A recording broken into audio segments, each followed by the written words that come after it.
She said, "My therapist says you're the source of my anxiety."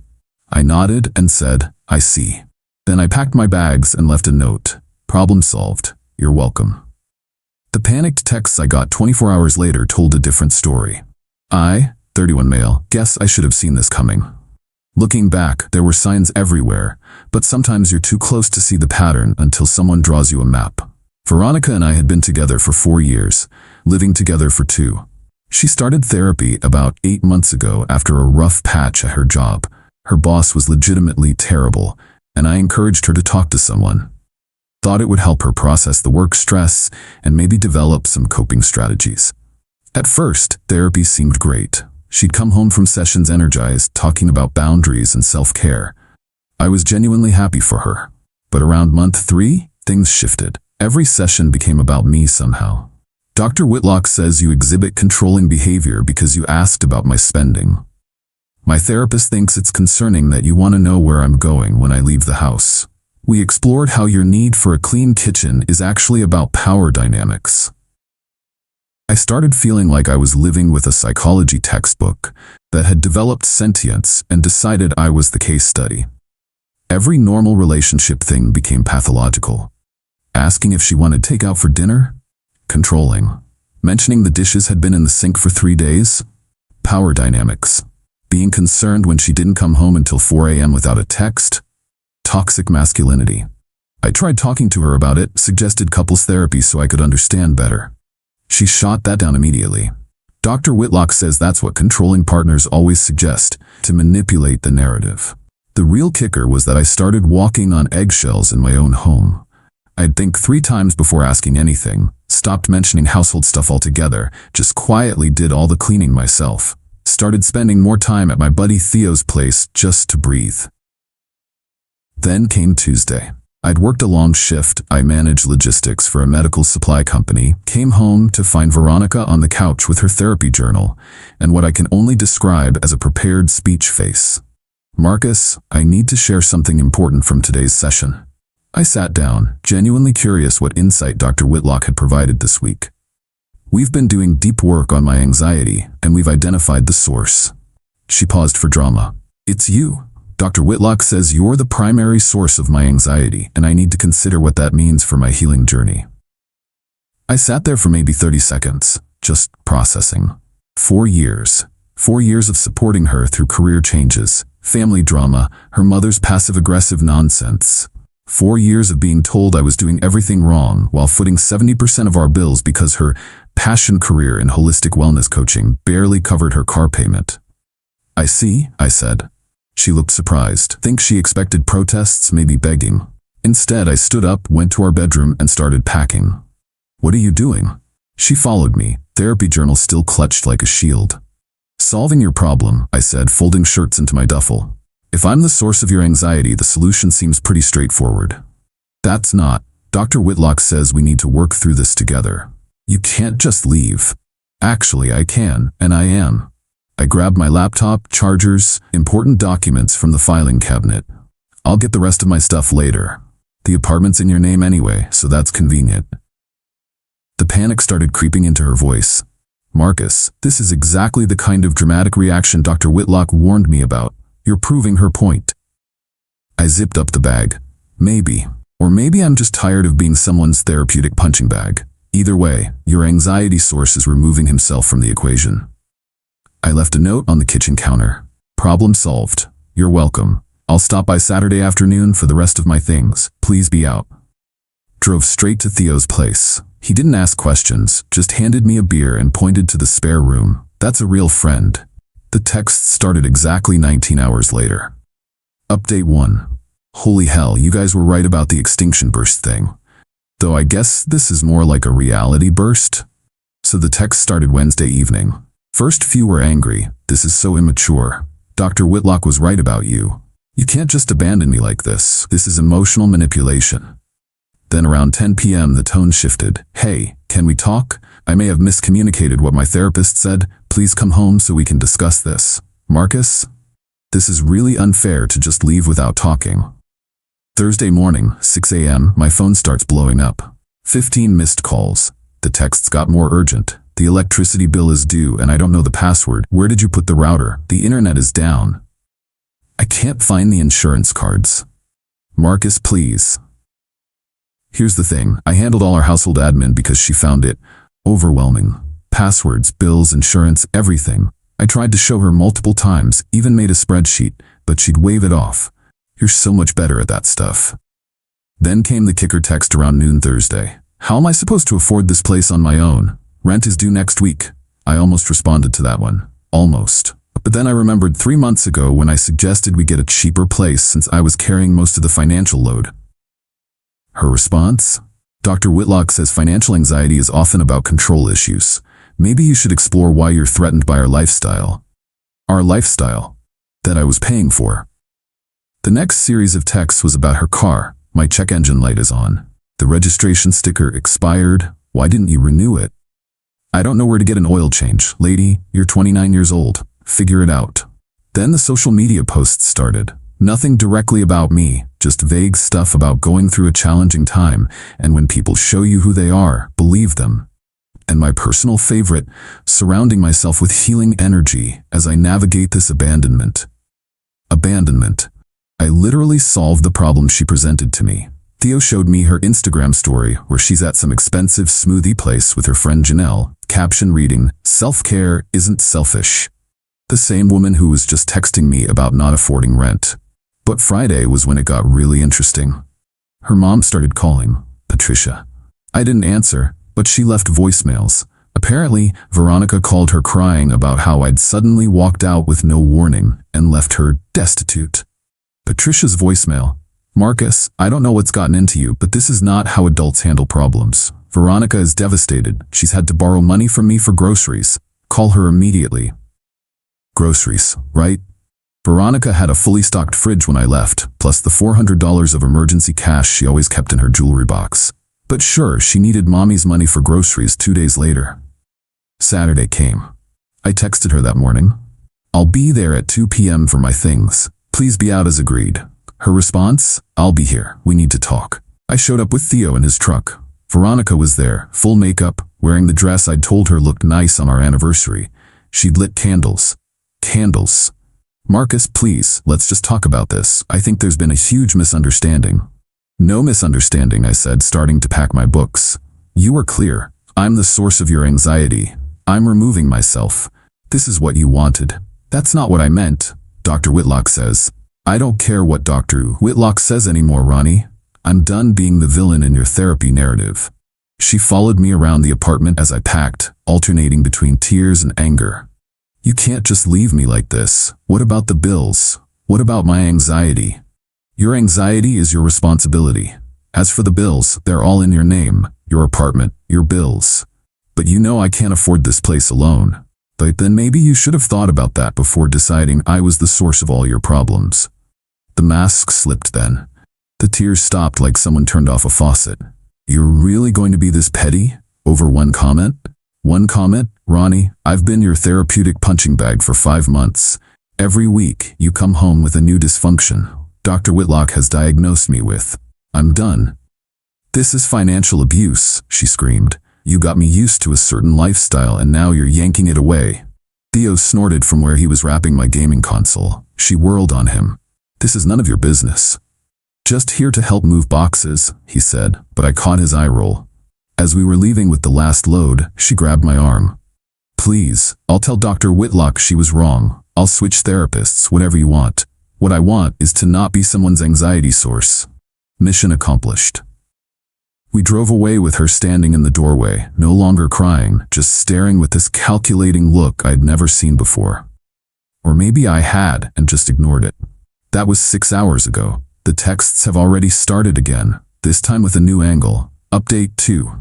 Well, the extinction burst evolved into what I can only call a reality tornado. After Saturday's move out, the text shifted to a weird mix of love bombing and threats. I've been thinking about all the good times we had. Remember our trip to the coast? We were so happy. I found your old college sweatshirt. It still smells like you. Then an hour later, my friend is a lawyer. What you're doing is illegal abandonment. I have rights. We were basically common law married. You'll be hearing from my attorney. Fun fact, we don't live in a common law state. Also, her friend who's a lawyer is a paralegal who does real estate closings. But the real entertainment started Monday when I got a call from my boss. Veronica had called my workplace. Let that sink in. She called my workplace. Apparently, she told our HR department that she was my domestic partner and that I was having a mental health crisis. She was concerned and thought they should know I'd abandoned our home and was acting erratically. Fortunately, my boss knows me well. I've worked there for 6 years, never had an issue. He called me directly. Hey Marcus, just got a weird call from HR. Your ex-girlfriend apparently thinks you're having a breakdown. I explained the situation. He actually laughed. So she told you that you were her problem, and you solved it? That's the most Marcus thing I've ever heard. Is this going to be an issue with HR? Nah, I'll handle it. But maybe document everything in case she escalates. She escalated. Tuesday, I get a notification that I've been tagged in a Facebook post. I don't use Facebook much, but there it was. Veronica had written this long, rambling post about emotional manipulation and financial abuse and how her partner of 4 years had suddenly abandoned her, leaving her unable to pay rent or buy food. She didn't use my name, but she tagged me and several mutual friends. The comments were interesting. Most people were offering generic support, but a few people who actually knew us were less sympathetic. My favorite was from Brad, a guy we'd had dinner with a few times. Didn't you tell us last month that your therapist said Marcus was toxic and you needed to set boundaries? She deleted his comment within an hour. Then came Wednesday. Oh, Wednesday. I get a text from an unknown number with a screenshot of a Venmo request from Veronica for $1,847. The message, "Hi, this is Janelle. Ronnie asked me to send this since you blocked her. This is her half of the rent and utilities you owe. She says you know this is fair. Her half of the apartment I don't live in? That's solely in her name? That she told me I was making her anxious by existing in?" I didn't respond. Thursday, another unknown number. "This is Dr. Whitlock. I'm reaching out because Veronica has expressed concern about your recent behavior. While I can't discuss her treatment, I'd like to encourage you to seek support during this difficult time. Abandoning a partner suddenly can be a sign of deeper issues. I have some colleague referrals if you're interested." Her therapist contacted me. I screenshot everything and sent it to my buddy who actually is a lawyer. His response, "This is wildly unethical. Save everything. Do not respond." But Friday was the chef's kiss moment. Patricia, Veronica's mom, showed up at my workplace. Let me repeat that. Her mother came to my job. Security called me down to the lobby. There's Patricia, designer purse clutched to her chest, demanding to speak with me about the situation with her daughter. I went down mostly to prevent a scene. "Marcus, this has gone far enough. Veronica is distraught. She can't eat, can't sleep." "Patricia," she posted Instagram stories from 3 different restaurants this week. "She's trying to heal. You've traumatized her." I left when she said I was the source of her anxiety. How is that traumatic? You know she didn't mean it like that. Dr. Whitlock explained it was about working through issues together. Then maybe Dr. Whitlock should have been clearer. And maybe you should ask yourself why a 29-year-old woman needs her mother to confront her ex at his job. She's desperate. She can't afford that apartment. She'll have to move back home. And there it was, the real issue. Patricia didn't want her daughter moving back home. That sounds like a Veronica problem, not a Marcus problem. How can you be so cold? You loved her. I did, but I loved the person I thought she was, not the person who spent months making me the villain in her story. Security started hovering closer. Patricia noticed. "This isn't over," she hissed. "My daughter deserves better." "She absolutely does," I agreed. "She deserves someone who makes her less anxious, which is no longer me. Win-win." She stormed out, and security asked if I needed to file a report. I declined, but asked them to note the incident. That evening, the flying monkeys came out in full force. Texts from numbers I didn't recognize, all variations of, "You're heartless," "She's falling apart," "Real men don't abandon their women," "I hope you're happy destroying her life." But here's the interesting part. I also got some other messages from people I didn't expect. Veronica's cousin reached out. "Hey, just wanted you to know I don't blame you. She's been like this since we were kids. Nothing is ever her fault." A former coworker of hers saw her post. Same thing happened when she left our company. Everyone else was toxic, nothing to do with her showing up late every day. Her college roommate Girl went through 3 therapists in school until she found one who told her what she wanted to hear. You lasted longer than most. Saturday morning, I woke up to 47 texts from various numbers. I didn't read them all, but the ones I saw were increasingly unhinged. Apparently, Veronica had spent Friday night rallying support, getting drunk with her enabling friends, and they'd decided to launch a campaign. Then, plot twist. Theo's girlfriend works at the same wellness center where Veronica does her coaching. She overheard Veronica on the phone with someone. No, he has to come back. I can't afford. No, Mom, I'm not moving home, because it's embarrassing. I'll figure something out. Maybe if I tell him I'm pregnant. What? It worked for Janelle. I've never been so grateful for a vasectomy in my life. But the real kicker came Saturday evening. Another unknown number, but this time with a different kind of message. Final update. So the unknown number on Saturday evening? It was Dr. Whitlock's supervisor at the clinic. Turns out that Veronica's therapist contacting me directly was a huge ethical violation. When I didn't respond to her message, Dr. Whitlock apparently panicked and tried to cover her tracks by claiming she was concerned about a potential domestic violence situation. The supervisor was very professional, but clearly pissed. We're investigating a complaint about inappropriate contact. Can you confirm whether Dr. Whitlock reached out to you regarding a current or former patient? I sent them the screenshot of her text. They thanked me and said they'd be in touch if they needed anything else. Monday, Veronica's texts took a panicked turn. What did you do? Dr. Whitlock is in trouble because of you. She was just trying to help. You've ruined everything again.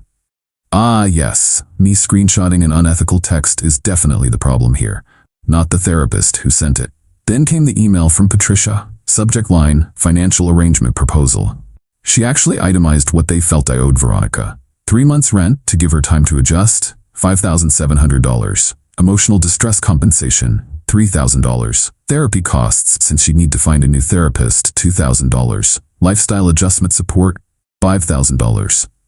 Grand total, $15,700. The email ended with, "We believe this is more than fair, considering the circumstances. Payment plan can be discussed." I forwarded it to my lawyer friend. His response, "LMAO. Please tell me you're going to frame this." Tuesday brought news from the wellness center. According to Theo's girlfriend, Veronica had been let go from her part-time coaching position. Apparently, calling your ex's workplace and having your mother show up there doesn't reflect well on a wellness professional. The Facebook post had also backfired spectacularly. More people who knew her started sharing their own stories in private messages to me. She did the same thing to Trevor in 2019. Said he was toxic, he left, she tried to destroy his life. I was her friend for years until I set a boundary about lending her money. Suddenly I was triggering her trauma. She owes me $800 from 2021, blocked me when I asked for it back. But the real karma came Thursday. Remember that apartment she couldn't afford? The one I was financially abusing her by not paying for? Well, Veronica had a brilliant solution. She posted on Facebook looking for a roommate. Seeking conscious, mindful individual to share beautiful space.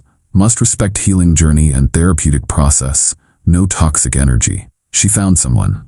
Melody, a 23-year-old who just graduated and was excited about living with a wellness coach. Melody lasted exactly 5 days. She reached out to me through Instagram. Guess my name came up in the apartment. Her message, "Hey, I know this is weird, but did you used to date Veronica? I just need to know if I'm crazy or if she's really like this with everyone." We had coffee. Melody's stories were wild. Veronica had a house meeting on day 1 to discuss Melody's energy and how it was affecting her anxiety. Melody wasn't allowed to cook certain foods because the smells were triggering. She was asked to not use the living room between 6 to 8 p.m. because that was Veronica's integration time after therapy. Veronica tried to charge her extra for emotional labor when Melody asked where the recycling bin was. The kicker, Veronica had told the landlord that her partner would be handling rent like always. When it didn't appear, she tried to blame me. The landlord called me. I was still on the old lease as an emergency contact, confused about why I'd be paying rent for an apartment I didn't live in. I clarified the situation. He was not pleased with Veronica. Melody moved out and stayed with a friend. The landlord started eviction proceedings. Last I heard, through the grapevine, Veronica had to move back in with Patricia. Dr. Whitlock lost her license to practice. Veronica is trying to become a life coach. Since wellness coaching didn't work out, she's dating someone new. My condolences to that poor bastard. Patricia is still emailing me monthly asking for money. As for me, I'm doing great. Got a promotion at work. Turns out being less stressed makes you more productive. Who knew? Started actual therapy with an actual professional who's never once suggested that my existence is someone else's problem. Even started dating someone who thinks asking about their day is caring, not controlling. Theo summed it up best last week. Bro, she really told you that you were her problem, and you just agreed and left, and it broke her brain because you were supposed to fight for the relationship so she could keep being the victim. Yup. Sometimes the best response to someone telling you you're their problem is to simply remove yourself from the equation. Problem solved. Oh, and for everyone asking, yes, I kept the screenshots. Yes, I documented everything. No, I never responded to any of them after leaving. And yes, I'm grateful every day that when someone told me I was their source of anxiety, I took them at their word and left. Best decision I ever made. Final update. Veronica tried to contact me last week through LinkedIn of all places, said she's been doing deep work and realizes she projected her issues onto me. She'd like to meet to apologize properly and discuss potential reconciliation. I didn't respond, but I did notice she's still living with her mom according to her updated location. Guess some anxiety sources are better left in the past.